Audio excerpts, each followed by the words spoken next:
บายดีสบายดีสวัสดีจ้าพ่อพี่น้องยินดีต้อนรับเข้าสู่ซ่องน้องตายซาร่าคือเก่าเด้อพี่น้องตอนนี้น้องตายกำลังขามมาแต่ภาคนั่นเนาะนี่คือการขามน้ำอยู่ที่บ้านน้องตายเด้อพี่น้องเดี๋ยวสิพาไปส้มบรรยากาศเนาะก่อนไปครับส้มฝากกดไลค์กดแชร์กดติดตามเพื่อเป็นกำลังใจให้น้องตายเด้อเนาะนี่จ้า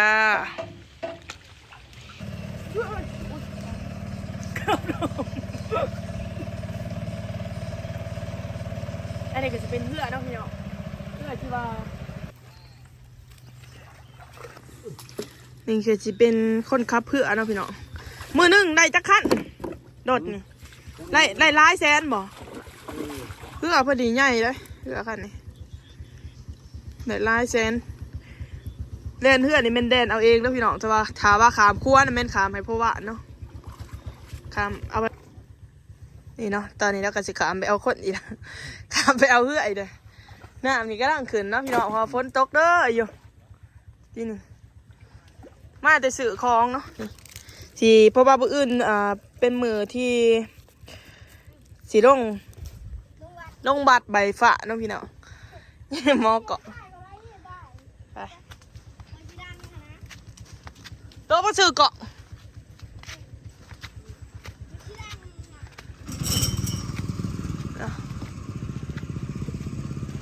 บรรยากาศแถวหมู่บ้านก็จะประมาณนี้เด้อพี่น้อง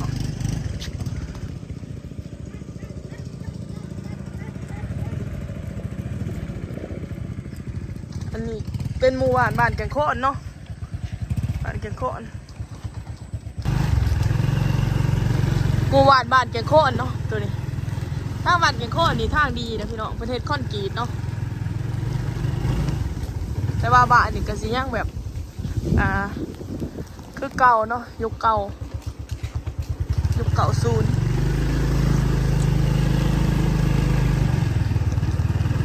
เนี่ยสิพาส้มแต่ละหมู่บ้านเลยเนาะเพื่อนคนก็เริ่มย้ายออกไปน้ำเลยเนาะเพราะว่า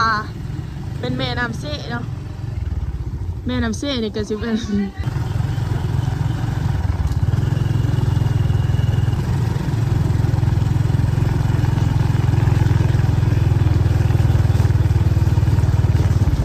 ทางดีเลยเนาะ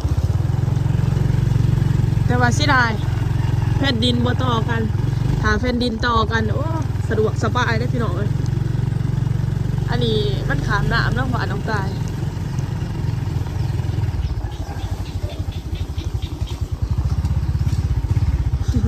มาแต่ใช่มาแต่หน้าบ่มาแต่ชื่อของ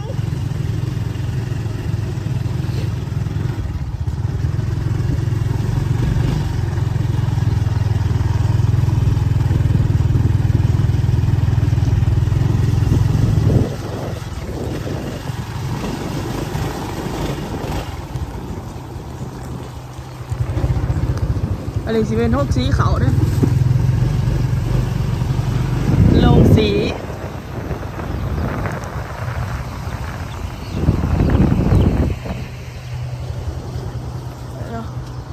ดีโอ้ดีเนาะสะสมแล้วหลังจากต่อวันเก่งโคตรเนี่ยก็สิมู่วันสะโอน้าตาลเนี่ยพี่น้องโอน้าตาลสะโอน้าตาลค่อยอ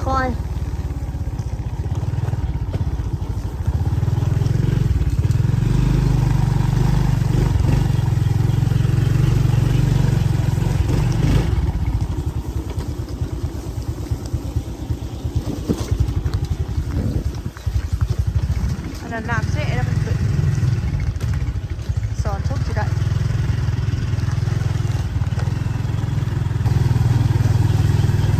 นี่หมู่บ้านสะโอเนาะพี่น้องแบบนี้นี่สิเป็นเหล่าเขาเนาะบอนก็จะไหวเขาเล้าเข้า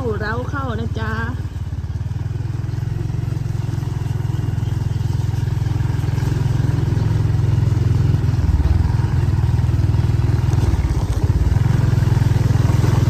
แถวหวานคือสิมีผู้เฒ่าผู้แก่เนาะย่างแถวนี่ มีผู้เฒ่าผู้แก่เนาะพี่น้อง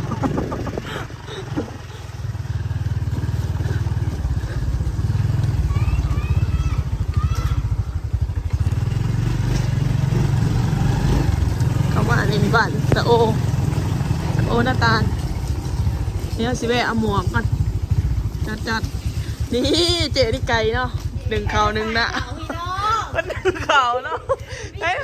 วิธีก็เก๋ที่กันวิธีมันหนึ่งเขาเนาะแบบพ่นกี่ขาดนะพี่พี่วันนี้สวยป่ะคะพี่แต่ว่าพ่นกี่ขาดนะเนี่ยโอ่งเลยเนี่ยโอ่งขี่ขาดเนาะ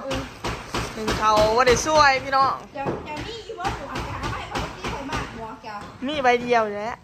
เคยโค้ได้บ่หมดละนะเนาะเนาะมันเป็น FC อย่างไรพี่น้องมาฝากหัวไว้น้ำเพิ่น FC ตัวโยงเลย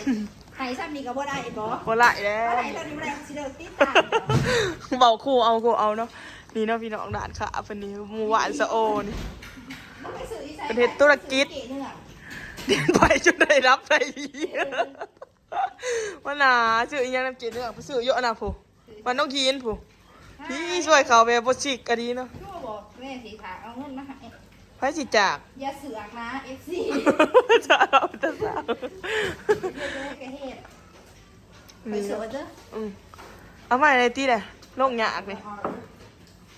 พี่ช่วยเขาบ่ได้สิยัง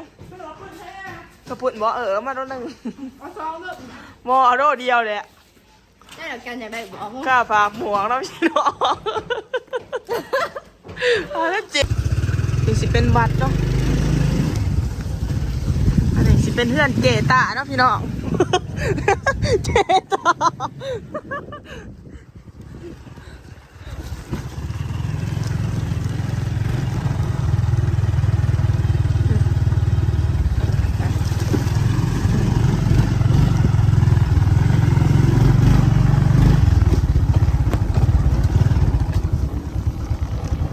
อันนี้ก็จะดำหน้านี่เนาะโอ้ยเป็นตะมวนเลยดำนะอันนี้เป็นแต่อยากดำเนี่ย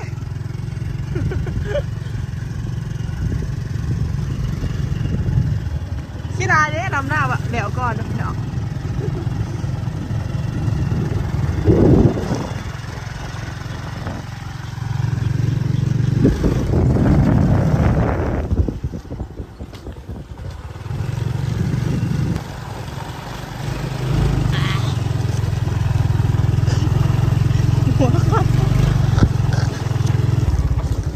บรรยากาศบรรยากาศดีดอกสุดยอดเลยบ้านเฮานี่ก็สิเป็นท่าเมื่อวานหลวงตาเจ้าอัดขมอนขมอนน้ำแพงน้ำแหงแกงโคตรน้ำดอกเสียเลยแค่นี้ก็เจ้าก็ได้สีดำหน้าแดงเนาะโอ้ไปกะแท้เนี่ยเขาบอกเอาดิบอกอีพ่อมาเอาก่อนเอาพอโดน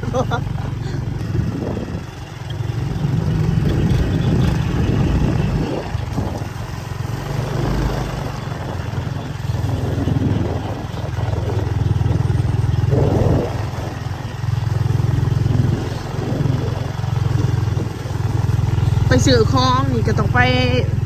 นอกข้างพอได้ไอ้แถวบ้านนี่มันมีอยู่แต่มันบ่ขาดขนาดพี่น้อง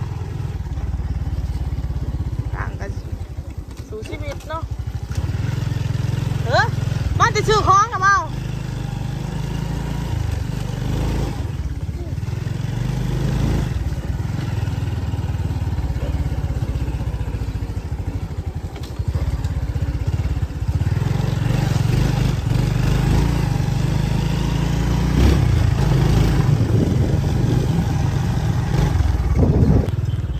มาหอดแล้ว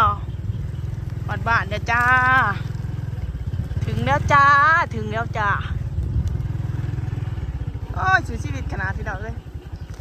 โอ้ยหอดไทยหอดหน้าเลยเนาะ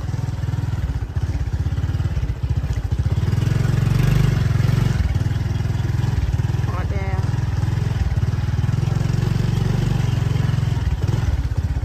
เปิดประตูเนี่ย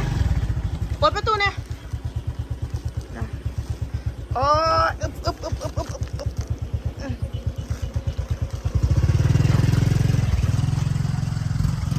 นี่นะพี่น้องหลังจากมาแต่สื่อคลองเนาะ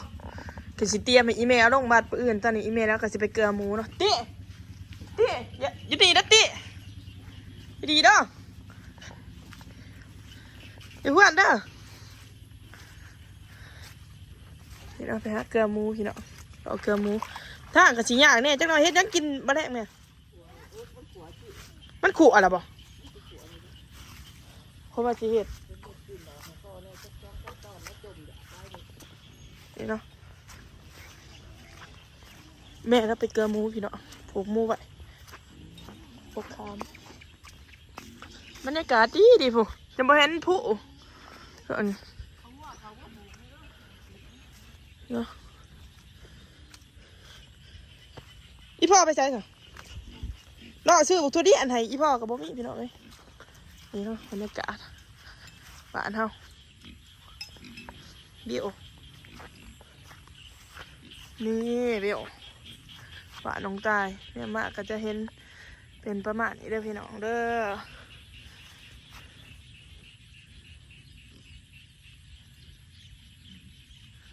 เพิ่งปลาไหลสีแดงหวานกันแล้วโอ้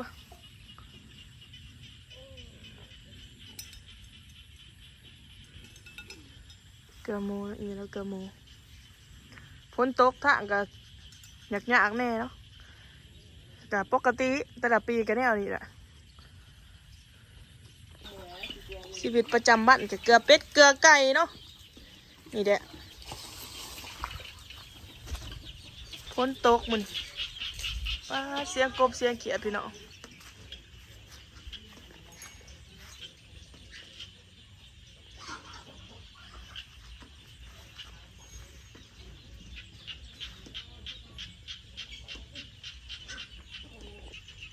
นี่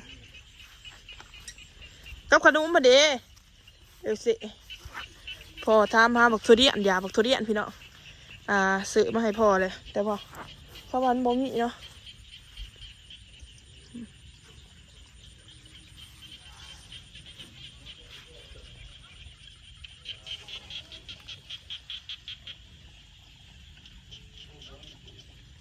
ฝนตกมานี่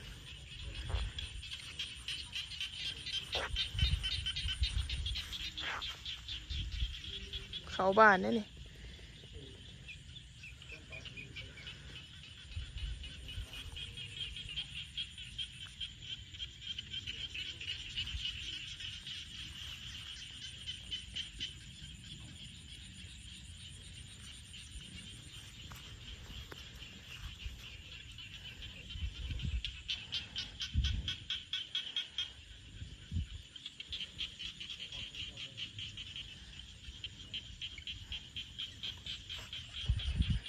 พามาฟังเสียงกบเสียงเขียดเนาะ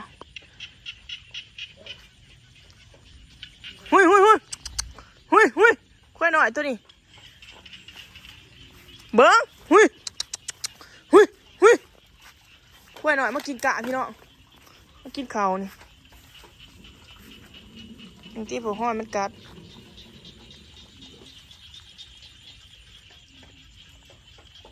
ต้นเผานี่เอามาแต่ไทยสายพันธุ์มันเมืองในที่เป็นดอกนั่น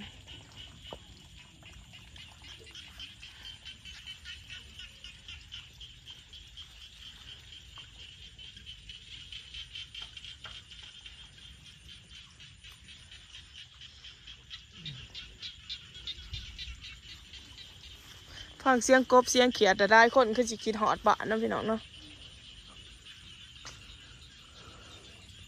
ว่าหน่อยตัวนี้มากินเขาแล้วป่ะว่าหน่อยตัวนี้มากินใบเขาดิ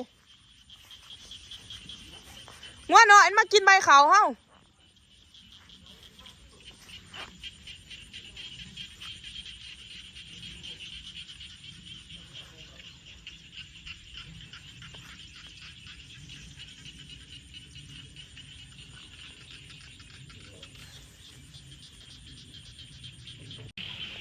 นี่เนาะพี่น้องบรรยากาศเนี่ยมาแดงเนาะรถไถคู่ใจ2 คันจอดไว้หน้าบ้านบ่มีรถดูๆคือเขาหรอกมาจอดอยู่หน้าบ้านพี่น้องมีแต่รถไถนี่แหละเนาะตอนนี้ก็เข้าใจโอเคพี่น้องสำหรับคลิปนี้ก็สิจบเพียงสำนี้เด้อพอกันใหม่คลิปหน้าฝากกดไลค์กดแชร์กดติดตามเพื่อเป็นกำลังใจให้น้องตาได้ด้วยจ้าบ๊ายบาย